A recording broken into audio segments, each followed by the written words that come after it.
সীতানাথ প্রেমানন্দে একবারে হরি হরি বলো। নিতাই গৌরী সীতানাথ প্রেমানন্দে একবারে হরি হরি বলো। নিতাই গৌরী সীতানাথ প্রেমানন্দে একবার হরি হরি বলো। ভক্তবৃন্দের চরণে আমার কোটি কোটি দণ্ডবত প্রণিপাত। বহসি বপুষি বিশদে বসনং জলদাভং ফলহতি ভীতি মিলিত যমুনাভং কেশবধৃত হলধর রূপ জয় জগদীশ। কে হলধর? বলরাম। কেশবধৃত হলধর রূপ। ভগবান শ্রীহরি একটি অবতার, বলরাম অবতার। কেশব হলেন অবতারী। এতে 10টি অবতারে কোথাও কৃষ্ণের নাম নাই। শেষে বলা আছে কেশবধৃত 10 রূপ।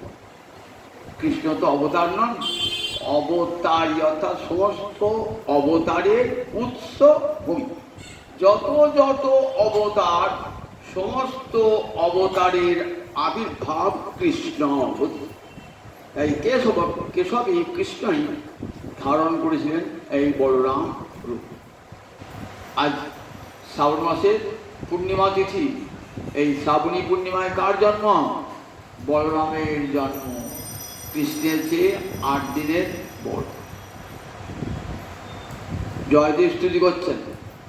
বহসি বপুষি, বহসি মানে বহন করছে, বপুষি মানে দেহেতে, বিশদে তোমার সুন্দর শুভ্র দেহ। বলরাম দেখতে কেমন? গৌরবর্ণ, কৃষ্ণ কৃষ্ণবর্ণ, আর বলরাম একবারে ধাপ দেবে শিবের মতন সাদা। বহসি বপুষি বিশদে বসনমে জলদাভম। পরনে কি বসন? জলদাভম। জলদার মেঘে যেমন নীলবর্ণ, সেই নীলবর্ণের বসন বলরামের। সাদা ধবধবে বলরাম, অঙ্গে নীল বসন। মনে মনে একবার চিন্তা করুন। বহসি বপুষি বিশদে বসনং জলদাভ হলহতি ভীতি মিলিত যমুনাভ। হলহতি মানে লাঙল। লাঙলের ভয়ে যমুনাকে, যমুনায় স্নান করতে যাবে কি? যমুনা বলে তুমি আমার কাছে এসো, আমি তোমার কাছে স্নান করতে যাবো না। লাঙলে আকর্ষণে যমুনাকে নিয়েছে নিজের কাছে। যমুনা ভয়ে ভীত হয়ে নীলবর্ণ ধারণ করেছেন। যমুনার জলের রং কেমন? নীলবর্ণ। গঙ্গার জল সাদা আর যমুনার জল নীল। হলহতি ভীতি মিলিত যমুনা কেশবধৃত হলধর রূপ জয় জগদীশ। আর সেই কেশব হলধর, যিনি কেশব যে হলধর মূর্তি ধারণ করেছিলেন, সেই গোবিন্দকে প্রণাম জানাই। সুখদেব যখন বড়দেবের জন্ম বৃত্তান্ত বর্ণনা করছেন, বর্ণনা করে কি বললেন? অগ্রজ ভবিতা দেব হরে প্রিয় চিকিৎসয়া। অগ্রজ ভবিতা অর্থাৎ আগে জন্মালেন কে না? বলরাম। অনন্তদেবের অবতার বলরাম শঙ্কর্ষণ আগে জন্মালেন কেন? আগে জন্মালেন কেন? অন্তরে একটা খেদ ছিল। এই খেদটা রাম অবতার থেকে। রামচন্দ্রের ছোট ভাই জন্মেছেন তো লক্ষণ হয়ে। দেখেছিলেন দাদার বনবাসে কত কষ্ট। দাদাকে খেতে বললে খায় নাই, শুতে বললে শোনে নাই। এগুলো সব নিজের চোখে দেখেছেন তো। ভাবছেন আমি যদি বড় হতাম তাহলে ধমক মেরে ভৎসনা করে আমার ভাইকে খাওয়াতাম। বড় জন্মে যদি আবার আসি, আমি যেন জ্যেষ্ঠ ভ্রাতা হয়ে আসি। তাই অগ্রজ ভবিতা দেব হরে প্রিয় চিকিৎসয়া। শ্রীহরির প্রিয় কার্য সাধনের জন্যে এলেন। বৈষ্ণব ধাম অর্থাৎ বৈষ্ণব তেজযুক্ত যম অনন্ত, যাকে বলা হয় অনন্ত দেব। ভগবানের একটি নাম অনন্ত, যার লীলা, যার গুণ, যার নাম কোনো কিছুর অন্ত খুঁজে পাওয়া যায় না। সপ্তমে বৈষ্ণবং ধাম যম অনন্তং প্রচক্ষতে। সুখদেব কৃষ্ণ জন্মের আগে বর্ণনা করছে, সপ্তমে বৈষ্ণবং ধাম, বৈষ্ণবতে বিষ্ণুতে স্বরূপ বলরাম আবির্ভূত হলেন। যম অনন্তং প্রচক্ষতে, যাকে অনন্ত বলা হয়। আর সেই বলরামের শুভ জন্মদিন। বসুদেবের এবং দেবকীর সন্তান, কিন্তু নাম হয়েছিল রোহিণী সন্তান, আসলে কিন্তু দেবকীর সন্তান। সপ্তম গর্ভে এসেছিলেন ভগবান। তখন যোগমায়াকে আদেশ করলেন ভগবান, তখন ভগবান আবির্ভূত হন নাই, বললেন যোগমায়া তুমি যাও সপ্তম গর্ভে, যে আমার বলরাম দাদা আছেন তাকে নিয়ে গিয়ে কোথায় নিয়ে যাবে? ব্রজে রোহিণীর গর্ভে নিয়ে যাও। ব্রজে আছেন বসুদেব এক পত্নী।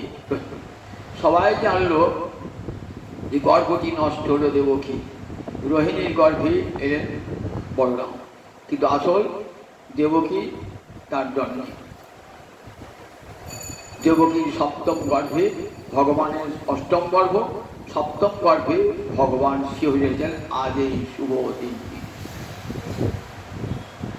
সেই বলরাম যখন গর্গাচার্য নাম করতেছিলেন, তখন কি নাম করলেন? বলাধিক্কার, এত গায়ের বল, বললেন তোমার নাম হবে বলরাম। রাম মানে তুমি সকলকে আনন্দদান করবে, তাই তোমার নাম রাম। আর গায়ে অধিক বল, তাই তোমার নাম বলরাম, বলভদ্রের নাম, কৃষ্ণের অগ্নিজের নাম বলরাম। এরকম প্রচন্ড বিক্রম দেখুন। কুরুক্ষেত্র যুদ্ধের পূর্বেতে বলছেন আমি যুদ্ধ দেখব না, কারণ এই যুদ্ধে নিজ শিষ্যের পরাজয় হবে। কে শিষ্য? দুর্যোধন তার শিষ্য। নিজের চোখের সামনে নিজ শিষ্যের পতনকে দেখতে চায়? কেউ চায় না। দেখবো না, চলে গেলেন। তীর্থে তীর্থে ঘুরছেন, ঘুরতে ঘুরতে ঘুরতে কোথায় এলেন? বহুতীর্থ ঘুরতে ঘুরতে ঘুরতে ঘুরতে এলেন নৈমিষারণ্যে। সেখানে পুরাণ পাঠ করছেন রোমহর্ষণ ঋষি। বলরামকে দেখে সবাই উঠে দাঁড়িয়েছেন, কিন্তু রোমহর্ষ ঋষি উঠে দাঁড়ালেন না। বলরামের রাগ হয়ে গেল, ক্রোধ হয়ে গেল, একটা কুশ নিক্ষেপ করলেন। সেই কুশটা গিয়ে বলরাম রোমহর্ষণে ধর আর মুন্ড পৃথক করলেন। ঋষিরা হাহাকার করলেন, অস্মাভি ব্রহ্মাসনমে দত্তম, আমরা ওকে ব্রহ্মাসন, ব্রাহ্মণের আসন দান করেছিলাম, ব্যাসের আসন দান করেছিলাম, আপনি ব্রহ্মপদের ভাগী হলেন। বললেন ঠিক আছে বলো কি প্রায়শ্চিত্ত করতে হবে? বললেন ভারতবর্ষে যত তীর্থ আছে সব তীর্থে তোমাকে স্নান করতে হবে। বললেন বেশ, আচ্ছা রোমহর্ষকে বাঁচিয়ে দেবো? না, বাঁচাতে হবে না, তোমার পরাক্রম সত্য হোক। আচ্ছা এরপর আমাকে পুরাণ শোনাবে কে? হরিকথা শোনাবে কে? বললেন এর সন্তান আছে? বললেন হ্যাঁ আছে। সন্তানের নাম বলে আমি রেখে গেলাম, নাম হবে উগ্র শ্রবা। হরিকথা শোনবার জন্যে কানটা তার খাড়া হয়ে থাকবে। সব মানে কান, উগ্র মানে খাড়া হয়ে থাকবে। আর আমি তাকে আশীর্বাদ দান করে গেলাম, পিতার মতোই সুবক্তা হবে, সুদীর্ঘ পরমায়ু প্রাপ্ত হবে, প্রভূত স্বাস্থ্য জ্ঞান লাভ করবে এবং অপূর্ব বাচন ভঙ্গিতে বাগ্মিতায় সকলকে তুষ্ট করবে। আপনারা জানেন সুত গোস্বামী পাঠ, সুখদেবের পাঠ হয়ে যাওয়ার পর সেই পাঠটা কে শুনিয়েছে? আমাদের তো সুখদেব শোনাতে আসেন নাই, আমাদের শুনেছেন সুত গোস্বামী। শুনেছেন মহাভারত শুনিয়েছেন, ভাগবত শুনিয়েছেন সুত গোস্বামী। নৈমিষারণ্যে 60,000 ঋষির সভায়। বলরাম যুদ্ধের পর ফিরে এসেছেন, ফিরে এসে দেখলেন শেষ দিনে প্রায় অষ্টাদশ দিনে, যেদিন দুর্যোধনের সঙ্গে ভীমের গদা যুদ্ধ হচ্ছে। রাত্রিকাল তখন এসে সন্ধ্যা হয়ে গেছে, ভয়ঙ্কর যুদ্ধ। কিছু দুর্যোধন তো গদা যুদ্ধ হয়নি, কোন ভীম কিন্তু গদা যুদ্ধ করতে জানতেন না। কৃষ্ণ দেখালেন কোথায় আঘাত করো, না উরুতে আঘাত করো। উরুদেশটি শক্ত হয় নাই। মা যেখানে তা অঙ্গ দৃষ্টিপাত করেছেন গোটাটাই লোহার মতো হয়ে গেছিল, কিন্তু উরুদেশটি দেখেন নাই, উরুদেশটি মানুষের মতনই আছে।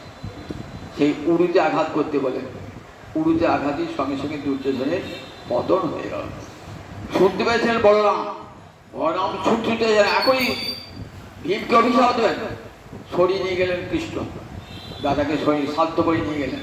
দেখুন নিজ শিষ্যের পরাজয় হয়েছে তো কেমন ক্রুদ্ধ হয়েছেন দেখুন।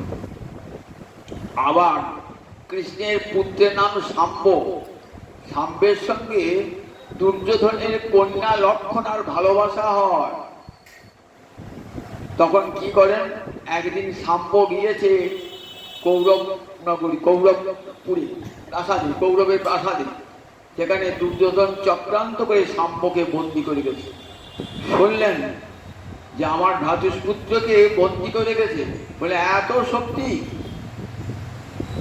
বলরাম একাই গেলেন, এসো আমার একাই আমার সঙ্গে যুদ্ধ করো দেখি।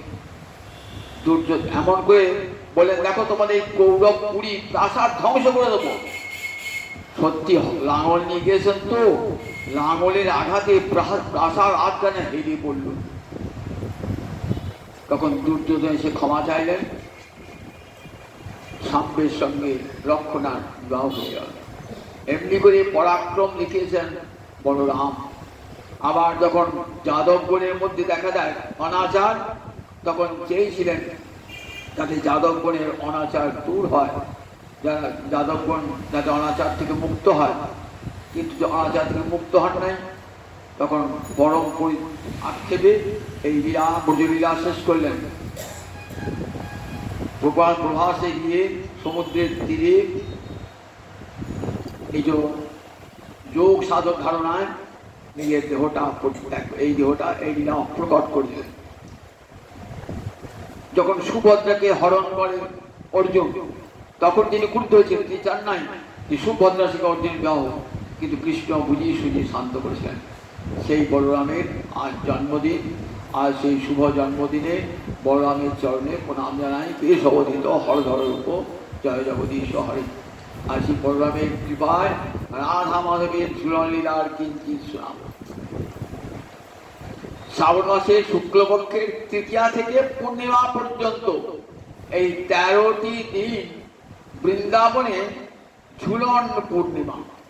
ঝুলনকে বলে হিন্দোল লীলা, অর্থাৎ ফুলের দ্বারা তৈরি দোলনা, সেখানে দোলনায় বসিয়ে রাধা গোবিন্দকে দোলানো হয়। এই সময় ঠিক বর্ষাকাল, মৃদুমন্দ বৃষ্টি পড়ে, মেঘ দেখে ময়ূর ময়ূরী নৃত্য করে, আবার একই সঙ্গে ষড় ঋতুর আবির্ভাব হয়ে যায়। কি আশ্চর্য! দেখুন, গোবিন্দকে সেবা করবার জন্য একই সময়ে 6টা ঋতু বৃন্দাবনে এসে হাজির। এক একটা ঋতুতে এক একটা ফুল ফোটে তো, কিন্তু বৃন্দাবনে দেখলাম এই বর্ষাকালে যেটা গ্রীষ্মের ফুল সেটাও ফুটেছে, শীতের ফুলটাও ফুটেছে, বসন্তকালের ফুলটাও ফুটেছে। কারণ প্রকৃতি চেয়েছেন গোবিন্দ সেবা করতে। মন্দ মন্দ বৃষ্টিপাত হচ্ছে, ময়ূর ময়ূরী কেকারবে নৃত্য করছে, একই সময় রাধা মাধবের অপূর্ব ঝুলন লীলা। রাধা এখন কোথায় আছেন? রাধা আছেন বর্ষানা। কবে গিয়েছেন বলেন দেখি? রথের দিন গিয়েছেন বাপের বাড়ি। কবে আসবে? আবার বিজয়া দশমী ছেড়ে দ্বাদশীর দিন আসবেন। এখন বর্ষানা থেকে যাতায়াত করছেন। প্রতিদিন বর্ষানা থাকিতে হবে, প্রতিদিন আসতেন কোথায়? নন্দীশ্বর পর্বতী নন্দগ্রামে, যেখানে গোবিন্দের জন্য নন্দালয়ে আসতেন গোবিন্দের রন্ধন করবার জন্য। বর দিয়েছিলেন কে? বরের দুর্বাসা ঋষি, যে তোমার হাতের অন্ন হবে অমৃত, যে ভোজন করবে সে দীর্ঘ পরমায়ু এবং বল শক্তি লাভ করবে। রাধারানী মহাপ্রসাদ গোবিন্দের জন্য রন্ধন করে কে? তা মহাপ্রসাদের শক্তি হয় কেন? রাধারানী রন্ধন করেন বলতে তার এত শক্তি, অমৃতময় প্রসাদ। স্নান টান করে সকাল প্রাতকালে স্নান করে রাধারানী বসে থাকেন, জল গ্রহণ করেন না। কেন? কতক্ষণে গোবিন্দের প্রসাদটা আসবে। গোবিন্দের প্রসাদ ছাড়া তো খাবেন না। হিরণ্যাঙ্গী সখী প্রসাদ নিয়ে আসেন, গোবিন্দকে ভোজন করিয়ে তার অধরামৃত নিয়ে এসে রাধানকে দেন। সঙ্গে আসেন কুন্দলতা। কুন্দলতা কে? কুন্দলতা হলেন শ্রীকৃষ্ণের বৌদি, উপানন্দের ছেলে সুভদ্র, সেই সুভদ্রের স্ত্রী হলেন কুন্দলতা। এই কুন্দলতার কাজ ছিল রাধা গোবিন্দকে যুগলে মিলন করে দেওয়া। কত কৌশল করে নিয়ে যেতেন বর্ষানা থেকে আবার যাবটে জটিলার গৃহ হতে, কত কৌশল করে নিয়ে যেতেন কুন্দলতা। সেই কুন্দলতা আসছেন, রাধারানী অপেক্ষা করছেন কখন আসবে কুন্দলতা। মনটা তো পড়ে আছে, কোথায় মনটা পড়ে আছে? কৃষ্ণের জন্য রন্ধন করবেন, তাই নন্দালয়ে যাবেন। কিন্তু শ্বশুর শাশুড়ি আবার বাড়ি থাকলে মায়ের অনুমতি নিতে হবে তো, যাবেন কি করে? বধূ ঘর ছেড়ে যাবেন কি করে? অনুমতি ছাড়া তো যেতে পারেন না। যখন যাবতে থাকেন তখন জটিলাকে মা যশোদা বলেছিলেন, তোর পুত্রবধূকে রান্না করবার জন্য পাঠিয়ে দিবি। যোগমাদেব বলেছেন, দেখো মা যশোদার আজ্ঞা যদি লঙ্ঘন করো তা তোমার পরম ক্ষতি হবে। সেই থেকে জটিলা যতই হোক মা যশোদার আদেশটি মানতেন। যখন নিতে আসতেন না তখন কুন্দলতা নিতে আসতেন, সঙ্গে সঙ্গে বাড়ি বৌমাকে পাঠিয়ে শুধু বলতেন, দেখো আমার বৌমাকে যেন চোখে চোখে রেখো, বুঝেছ? চোখে চোখে রেখো, কারণ কুন্দলতা তোমার দেহটি ভালো নয়, সবার দিকে নজর। তুমি বলে কোনো চিন্তা নাই, কোনো চিন্তা নাই, আমি আর ছায়া বাড়াতে দেবো না আমার দেবরে। বর্ষানায় গিয়ে সেখানেও রাধারানী জননী কীর্তিরা সবসময় চিন্তা থাকে। আবার মুখরা, রাধারানীর দিদিমা মুখরা, সে আবার নাতনি সম্বন্ধে সব সময় চোখে চোখে রেখেছে, কোথায় নাতনি যাচ্ছে, কার সঙ্গে গল্প করছে, সব খবর রাখে চোখে চোখে। তা সেখানে গিয়ে বলেছেন, মা আপনার নাতনিকে আবার ছেড়ে দেন। মা যশোদা বলেছে, নিয়ে তো যাচ্ছিস বটে, কিন্তু সাবধানে রাখবি। কিন্তু শুনেছি নন্দের এক সন্তান যে বড় চঞ্চল সন্তান, বুঝেছ? তার চোখের সামনে যেতে দিও না আমাদের রাধারানীকে। না না, কোনো চিন্তা নেই, যেতেই দেবো না। রাধারানীও বাইরে একটু যেন না যাবার ভাব দেখাচ্ছে। দেখো কুন্দলতা, তুই বলছিস বারবার প্রতিদিন যেতে, আমাদের যাওয়া ঠিক হয়? ঘরের বউ পরের বাড়িতে আমাকে যাওয়া ঠিক হয় প্রতিদিন? একদিন নিয়ে গেলাম, এটা কিন্তু রাধারানী অন্তরের কথা নয়, বাইরে শুনিয়ে শুনিয়ে মাকে শাশুড়িকে শুনিয়ে শুনিয়ে বলছেন, বাহ আমার বউ কত ভালোবাসে। এইবার যাচ্ছেন, রাধারানী অন্তর উৎফুল্ল। কে যাবেন? ডাইনে ললিতা, বায়ে বিশাখা, সঙ্গে অনঙ্গ মঞ্জরী, কত কত মঞ্জরী সব যাচ্ছেন, সখীগণ যাচ্ছেন। রাধারানী চলেছেন গজেন্দ্র গমনে, ধীর পদক্ষেপে যাচ্ছেন। যখন রাধারানী চরণ খেলা যাচ্ছে না, তখন বৃক্ষ থেকে সব পুষ্প ঝরে পড়ছে, রাধারানীর সুকোমল চরণে যেন ব্যথা না লাগে। যেতে যেতে কত হাস্য পরিহাস, কত রঙ্গ করতে করতে যাচ্ছেন। রাধা গোবিন্দের মিলনকালের কত কথা, কাকে বলে সখীরা এতটুকু জানতে পারবে না। একে রসরাশি কি বলে? রসদগার। রসদগার রূপ লাগি আঁখি ঝরে, গুণে মনোহর, প্রতি অঙ্গ লাগি কাঁদে, প্রতি অঙ্গ মন, ইয়ার পরশ লাগি ইয়া মোর কাঁদে, পরাণ পিরিতি মোর স্থির নাহি বাঁধে। রসদগারের পথ, রসের উদ্গার উদ্গার ঢেকা, অর্থাৎ ভালো জিনিস খেয়েছেন তো ঢেকা হচ্ছে, ঢেকার গন্ধ থাকে তো। তাই গত রজনীতে মিলনে কেমন আনন্দ হয়েছে সেটি সখীগণের কাছে বর্ণনা করছে, সেটির নাম রসদগার। সব সখীরা সত্যি যাচ্ছেন, কত কথা হাসতে হাসতে যাচ্ছেন, কত কথা বলতে বলতে যাচ্ছেন। যেতে যেতে কোথায় নন্দালয়ের কাছাকাছি এসে পড়েছেন। নন্দালয়ের দরজা আলোকিত করে আমার গোবিন্দ দাঁড়িয়ে আছেন, অপূর্ব রূপে দাঁড়িয়ে আছেন। কি রূপ মধুর মূরতি প্রীতি অশিরসা। প্রতি অঙ্গে পিরিতি পসরা, কই বলছে প্রতি অঙ্গে পিরিতি পসরা, পসরা মানে দোকান, প্রীতি দিয়ে গড়া আমার মাধবের দেহটি। আমি কিরূপ হেরিনু মধুর মূরতি প্রীতির অশিরসা। হেন লয়নে এটি নবনে তুলনা নাহি কোদার, তুলনা নাহি কোদার। যিনি বিধু বড় বদন সুন্দর, যিনি বিধু বড় বদন সুন্দর, ভুবন মোহন নবজলধর রসে ধর বরণ চিকন কালা।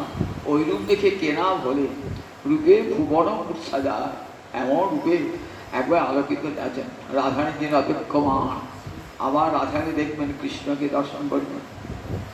যে দেখেছেন না, ভাবছেন তাড়াতাড়ি গেলাম ওই রূপ, হৃদয় ওই রূপ দর্শন করতে করতে যাবেন। যেন আমি যত সময় দীর্ঘ হয় ততই গোবিন্দের রূপের আস্বাদন হবে।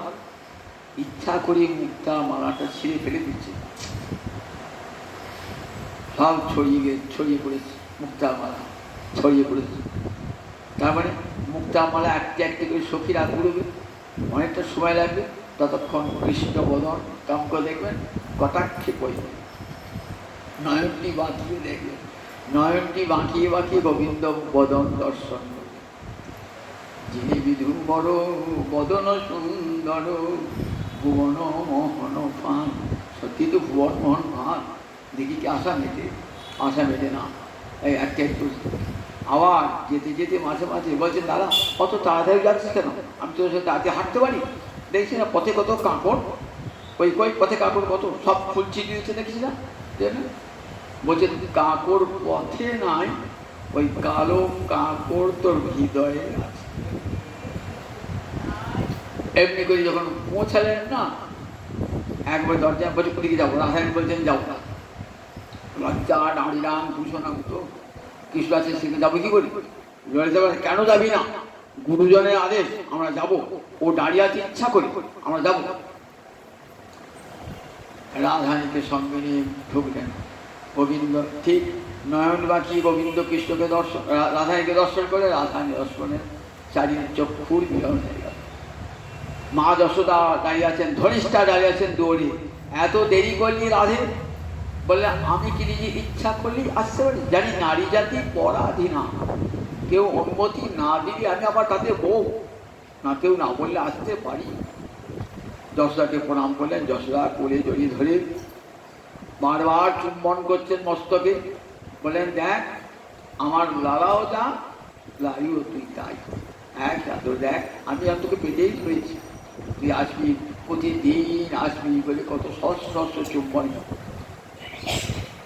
জল খেতে দিলেন, তিনি জল খাবেন না যতক্ষণ পর্যন্ত গোবিন্দের অধরামৃত না আসবে। মঞ্জরি রূপমঞ্জরি নিয়ে এলেন, অধরামৃত মিশিয়ে দিলেন রাধারানীর। জল খাওয়া হলো। এইবার রান্নার উপযুক্ত বসন করিয়ে দিয়েছেন, রন্ধনের উপযুক্ত বসন করে দিয়েছেন। রন্ধন দিয়ে মা রোহিণী রয়েছেন রন্ধনশালায়। যশোদা মা রোহিণীকে রোহিণী এবার রাধারানীকে ভার দিয়ে দিই, বলে আয় মা আয়, আমি তোকে একটা সাহায্য করে দিলাম, এইবার তুই রাত, আমি দেখিয়ে দেবো। রাধারানী বলেছেন শুভ্র বসন করে রন্ধন করছেন। সখীরা মঞ্জুরিরা সব রাধারানীকে সাহায্য করছেন। মা রোহিণী যশোদা বলছেন দেখ এই অমৃত কেলি, কর্পূর কেলি, পানও, এই শরবত তৈরি কর, এই জিলাপি তৈরি কর, এই ছানা তৈরি কর, এই ক্ষীর শাক তৈরি কর, এসব কত কত খাবার, ক্ষীর ননি ছানা মাঠা তৈরি কর, লুচি পুরি তৈরি কর, সব এক একে দেখিয়ে দিয়েছে। রাধারানী মনের সুখে প্রাণনাথ খাবে বলে পরমানন্দে রন্ধন করছে রাধারানী। আর রান্নার সাথে নাম রসবতী। ঠিক আছে, রন্ধনশালা সার্থক হলো রসবতী রাধারানীকে। রন্ধন করছেন তো মাঝে মাঝে ঘেমে উঠছেন, সখীরা ভিজে গামছা নিয়ে মুখ পুষিয়ে দিচ্ছেন। তখন রাধারানী কি অপূর্ব মূর্তি, গোবিন্দের জন্য পরিশ্রম, কিন্তু সেই পরিশ্রমে এত আনন্দ, এত আনন্দ, মুখ দিয়ে যেন সে আনন্দ বেড়ে আসে। মাঝে মাঝে গোবিন্দ এসে দেখছেন জানলা দিয়ে, রাধারানী নয়ন ইঙ্গিতে বলছেন, দেখো ঘরে আছেন ছোট মা, তুমি যাও এখানে, দেখা একটু হবে না, ঠিক সময় দেখা হবে। এমনি করে রন্ধন হয়ে গেল। রন্ধন হওয়ার পর এবার ভোজনে পরিবেশন করবে মা যশোদা রোহিণী পরিবেশন করছে। রাধারানী ঘর থেকে মিষ্টি এনেছেন, সেগুলি সব সমস্ত সখারা বুঝেছে। মধুমঙ্গল ইচ্ছা মতো খাচ্ছে, পেট ভরে খাচ্ছে, কিছু যা খেতে পারছেন মধুমঙ্গলকে দিয়ে দিচ্ছে। এমনি করে ভোজন লীলাজে সাঙ্গ হয়ে গেল। কিছুক্ষণ বিশ্রাম, বিশ্রামের পর নন্দীশ্বরে একটি গুপ্তকুণ্ড আছে, সেই গুপ্তকুণ্ডের তীরে একটা উপবন আছে, সেখানে রাধা মাধবের যোগপীঠ, রাধা গোবিন্দের যুগল মিলন হয় সখীরা করে যায়। খিড়কের দরজা দিয়ে রাধারানী আসেন, সেখানে রাধা গোবিন্দের কিঞ্চিত যোগপীঠে সখীরা মিলন করিয়ে দেন। এরপর গোবিন্দ চলে যান গোচারণে, রাধারানী চলে গেলেন কোথায়, বর্ষানা চলে যাবেন। বর্ষানা থেকে নন্দালয় কতটা দূর বলুন দেখি, কতবার যাওয়া কতবার আসা, কেন হয়, কি করে হয়? ধাম সেবা করছে গোবিন্দকে, প্রয়োজনে ধাম অনেকটা দূর হয়ে যায়, আবার প্রয়োজনে ধাম ছোট হয়ে যায় সেবা করবার জন্য। ধাম তো কৃষ্ণ শক্তি, সচ্চিদানন্দ ভগবানের সদরে সন্ধিনী শক্তি, শক্তি তো শক্তি মানে সেবা করে, তাই সেবা তো ধাম সেবা করছে। এইবার এসে কি করলেন, এইবার এসেই সূর্য পূজার জন্য মিষ্টি তৈরি করে দেন। সূর্য পূজার জন্য মিষ্টি তৈরি করে সখী কোনো সঙ্গে আবার রাধারানী চলছে কোথায়, এবার যাবেন কদম্বখণ্ডীর তীরে। কদম্ব বর্ষানার নৈরিত কোণে কদম্বখণ্ডী আছে, সেই কদম্বখণ্ডীতে রাধা মাধবের চূড়লীলা হয়। আর বহু জায়গায় হয়, রাধাকুণ্ডের তীরে হয়, বর্ষা হর্ষ বনে হয়, যমুনার কূলে হয়, সর্বত্র হয়। কিন্তু এইখানে বিশ্বভানু রাজা বর্ষানার নৈরিত করে কদম্বখণ্ডীর বনেতে কি করেছেন, বিশ্বভানু রাজা চারদিকে আটটা থাম, মণিময় স্তম্ভ, যেসব নয়, লোহার থাম নয়, সিমেন্টের ধাম নয়, একবার মণিময় স্তম্ভ করেছেন।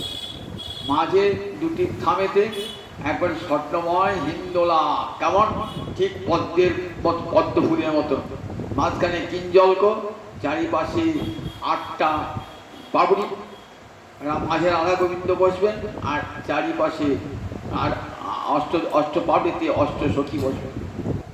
আর অনেক অসংখ্য ছোট ছোট ছোট ছোট ছোট ছোট হিন্দোলা তৈরি করেছে রাধা গোবিন্দ। এইবার ঠিক সময় হয়েছে তো, গোবিন্দ কি করলেন, গোবিন্দ গোচারণে গিয়ে ঠিক সংকেত পেয়েছেন যে এইখানে কদম্বখণ্ডীর থেকে আমাদের চূড়ালীলা হবে। দাদা বলরামকে বললেন, দাদা তুমি গোচারণ দেখো, শ্যামলী ধবরীকে দেখো, সখাগণীকে দেখো, আমি একটু ঘুরে আসি। বলরাম বুঝতে বললেন, ছুটে এসেছেন, এসে দেখছেন রাধারানী নাই। রাধারানী সখীরা একটা কুঞ্জে লুকিয়ে দিয়েছে। রাধারানী কই, আমরা কি জানি, তোমাদের সঙ্গে তো রাধারানী থাকে, আমাদের সঙ্গে সবসময় রাধারানী থাকবে নাকি? রাধারানী অঙ্গগন্ধ পাচ্ছি যে, তারপর আমরা রাধারানীর সঙ্গে মিশি, সে রাধারানী অঙ্গগন্ধ পাচ্ছি, বলো না কোথায় রাধারানী আছে, বলো না। বলে আমরা জানি না কোথায় রাধারানী, রাধারানীকে বলে গেছি কোথায় রাধারানী আছে। তাহলে এখন উপায় বলেন, দেখো শাস্ত্রে বলেছে নাম করলে নামীকে পাওয়া যায়। রাধারানী নাম যখন রাধাকে পাওয়া যাবে, তখন জয় রাধে জয় রাধে জয় রাধে জয় রাধে জয় রাধে জয় রাধে জয় রাধে জয় রাধে জয় রাধে, কই রাধা চেন না? বললেন নিশ্চয় অপরাধ আছে, শাস্তি বলেছে অপরাধ থাকলে পরে নামই রাখা যায় না। তাহলে নিরপরাধ হয়ে নাম করো, বাহু তুলে নৃত্য করো, বাহু তুলিয়ে নৃত্য করছেন। এইবার জয় রাধে জয় রাধে জয় রাধে, আহা গোবিন্দে এত পরিশ্রম দেখে তখন বৃন্দাদেবী ইঙ্গিতে বলছে ওই কুঞ্জ আছে, সেই কুঞ্জটি সূচনা করে দিলেন। সেই কুঞ্জে রাধা গোবিন্দের মিলন হলো। এইবার রাধা গোবিন্দ এসে কোথায় বললেন? হিন্দোলায় উঠেছে। রাধা গোবিন্দ যুগলে উঠেছেন, 8টি পা পেতে অষ্টসখী বসেছেন, আর চারিদিকে সব সখীরা কি করছেন? হিন্দোলা দোলাচ্ছেন আর মেঘমল্লার আগের যে গান করছেন। দেখো সখী ঝোলত যুগল কিশোর, নীলমণি জড়াওল কাঞ্চন জোর। দেখো সখী ঝুলত যুগল কিশোর, নীলমণি জড়াওল কাঞ্চন জোর। যেন মেঘবি জড়ি জড়া জড়ি, শ্যামী বক্ষেরাই বিনোদিনী। যেন মেঘবি জড়ি জড়া জড়ি, কৃষ্ণ জলদেরাই সৌদামিনী। যেন মেঘবি জড়ি জড়া জড়ি। দেখ রে একবার নয়নে ভরে আমার রাধা মাধবের লোক। দেখ রে একবার নয়নে ভরে, দেখলে নয়ন সফল হবে। দেখ রে একবার নয়নে ভরে। চূড়ান্ত সখীগণ রচিয়া হিন্দোলা, আনন্দে ভবন সবে হইয়া বিভোলা। আনন্দ ধরে না আছিলাম বৃন্দাবনে, আনন্দ ধরে না রাধা মাধবের জুলনে বিলাহেনি। আনন্দ ধরে না রাধা মাধবের জুলন বিলাহেনি, আনন্দ ধরে না। নাচত সখীগণ করতালি দিয়া, গাওত সখীগণ দুবাহু তুলিয়া। জয় রাধে জয় রাধে জয় রাধে জয় রাধে জয় রাধে জয় রাধে জয় রাধে জয় রাধে। রাধা মাধবীর পরিশ্রম দেখে কেমন অবস্থায় রয়েছে? বিগলিত দুকুল উদিত সেদু, অমিয়া ঝড়ে যেন দুহু মুখ ইন্দু। এত পরিশ্রম ঝুলনে ঝুলছেন তো, যদি পরিশ্রম হয়েছে তো একবার কেমন ঝুলছেন, সখীরা জোরে ঝুলিয়ে দিচ্ছেন। একবারে আমার করে ঝুলছে, একবারে রাধা পুষ্টি করছেন, একবার রাধা ভয় পেয়ে গোবিন্দের পক্ষ জড়িয়ে ধরছেন। অপূর্ব লীলা দর্শন হচ্ছে। আবার দিকে হয়েছেন, সেই দেখে সখী বলে কেমন অবস্থাতে তু বলে বিগলিত দুকুল উদিত সেদ বিন্দু। বিন্দু বিন্দু ঘাম ধরছে, অমিয়া ঝড়ে যেন মুখ হিন্দু।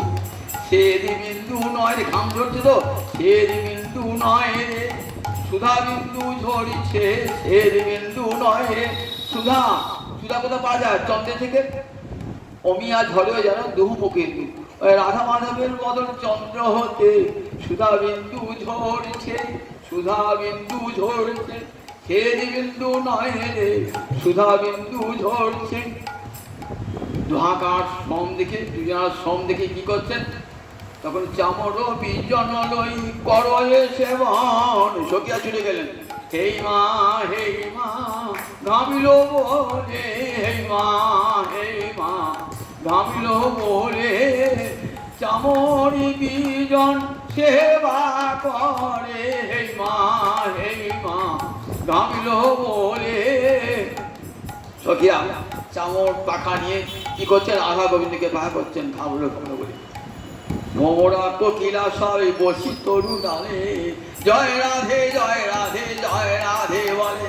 এ ভ্রমর কোকিল সব বসি তরু ডালে, জয় রাধে জয় রাধে জয় রাধে বলে।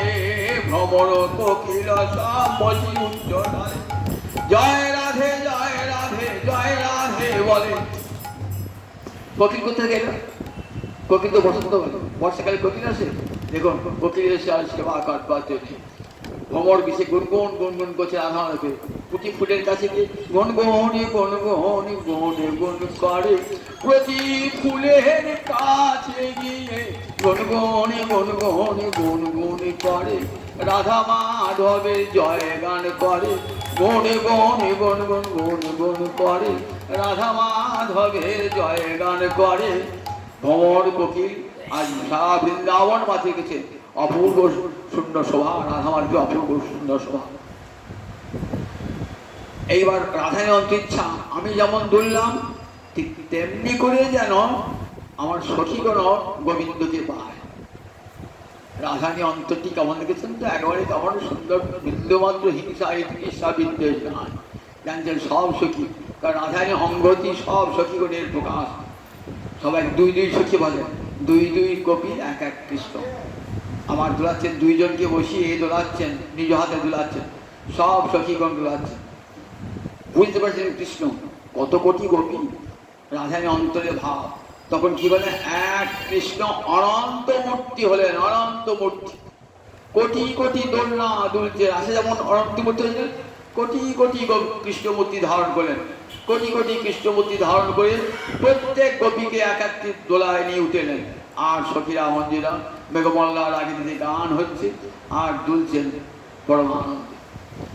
এমনি করে যখন ধুরণ লীলা শেষ হল, উভয় পরিশ্রান্ত, বৃন্দাদেবী ভোজন করেন। এইবার বৃন্দাদেবী ভোজন করেছেন, এইবার ঠিক মুখরা চলে এসেছে।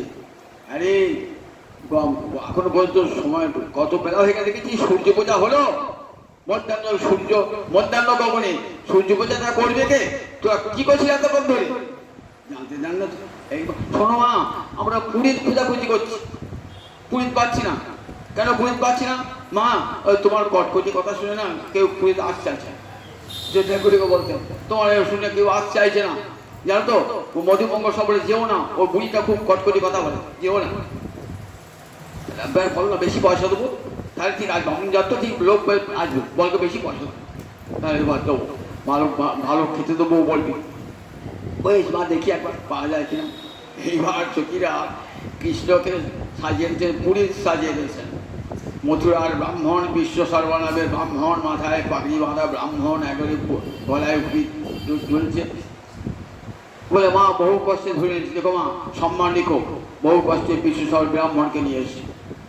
ব্রাহ্মণ পুরীতকে তো বরণ করতে হবে, তো পুরীতকে বরণ করবে। আচ্ছা মা বরণ করবে, এটি তোমার কি? রাধাকে দেখি বলছে, বলছে আমার পুত্রবধূ, কি নাম? রাধা। ও রাধা নাম বড় পবিত্র নাম গো, এ নাম শুনলেই জগৎ পবিত্র হয়ে যায়, রাধা নিলাম। আচ্ছা আচ্ছা, সূর্য পুজো করতে আগে পুরীত বরণ করতে হয়, বসো। দেখো আমার অঙ্গে হাত দেবো না, অঙ্গে হাত দিয়ে পুরীত বরণ, পুরীত জানি হাত দিয়ে বরণ করতে হয়। আমি তো ব্রহ্মচারী, আমার অঙ্গে হাত দিও না, ওই পুষ দিয়ে ঠিকিয়ে পড়ো। জগন মঙ্গলকৃত গোত্রং শুচিবিদ প্রবরং শুচি ভবন্তং বিশ্ব সর্বানং পুরোহিত দয়াবিধি।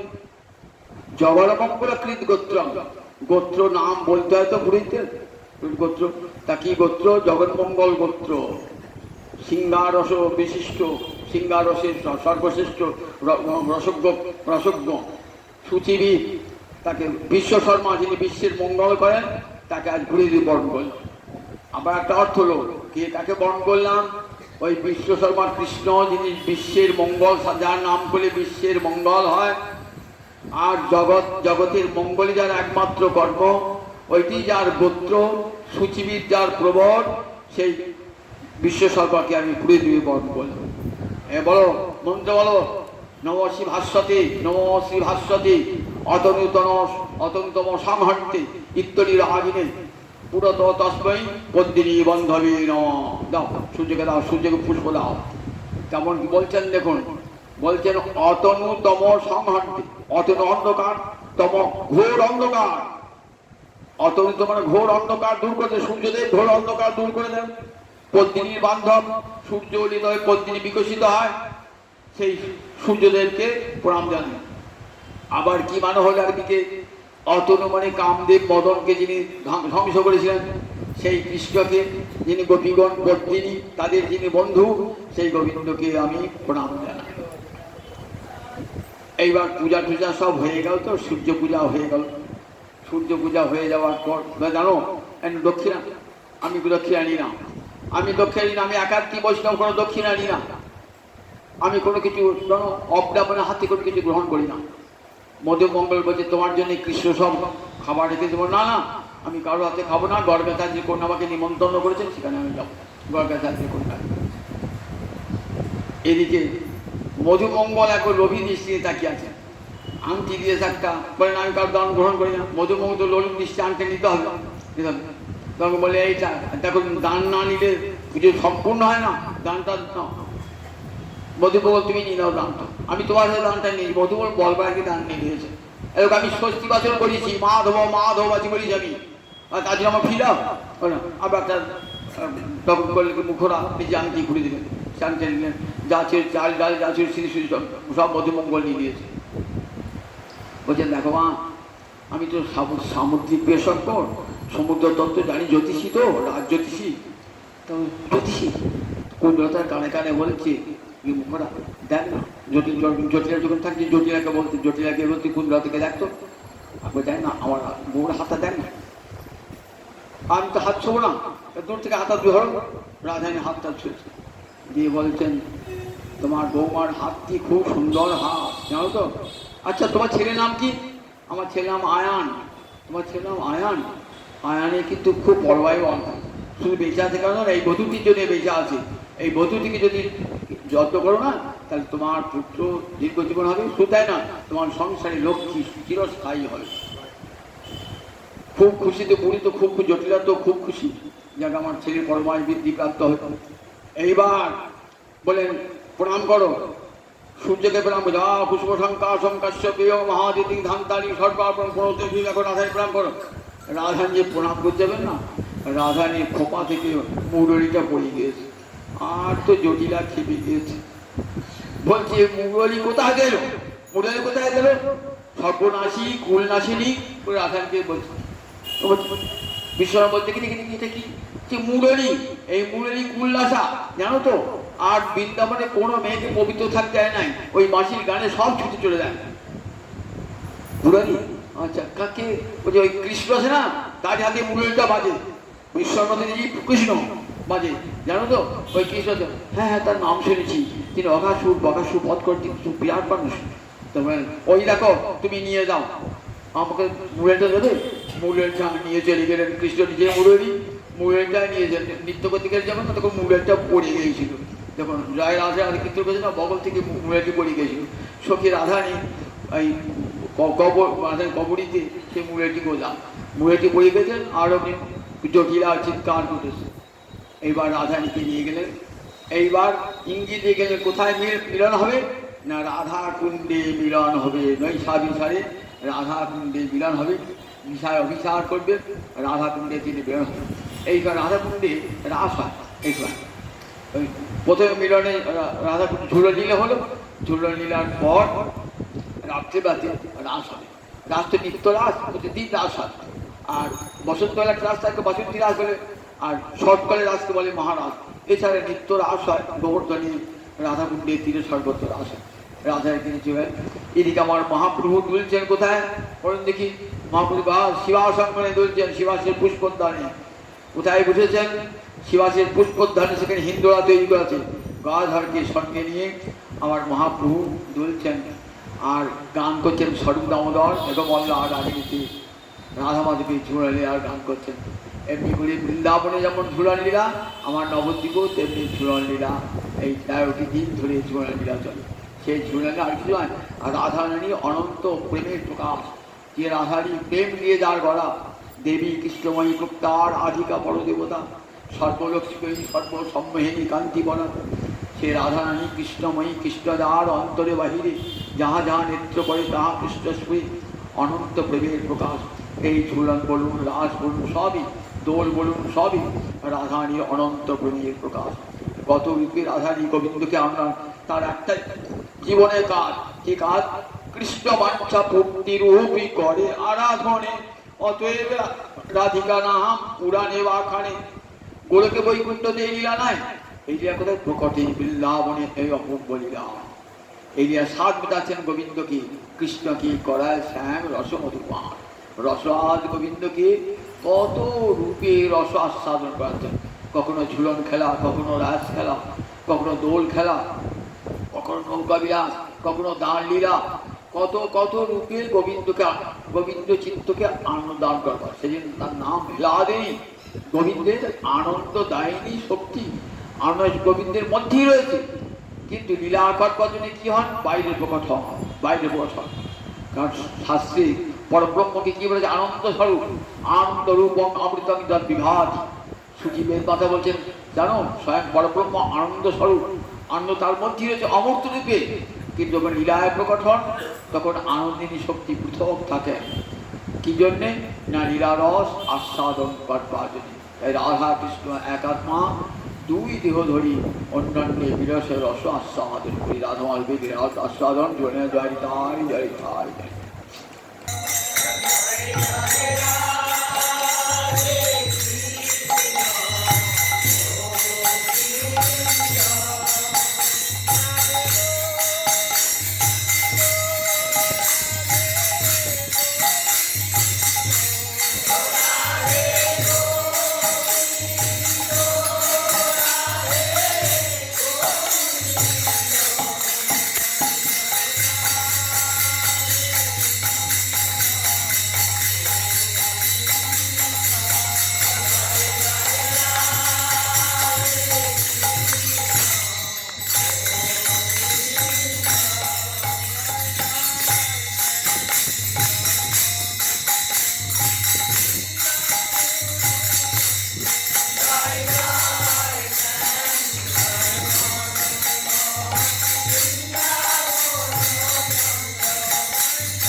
জন্মাষ্টমী আমি শুক্রবারই আসবো। হ্যাঁ।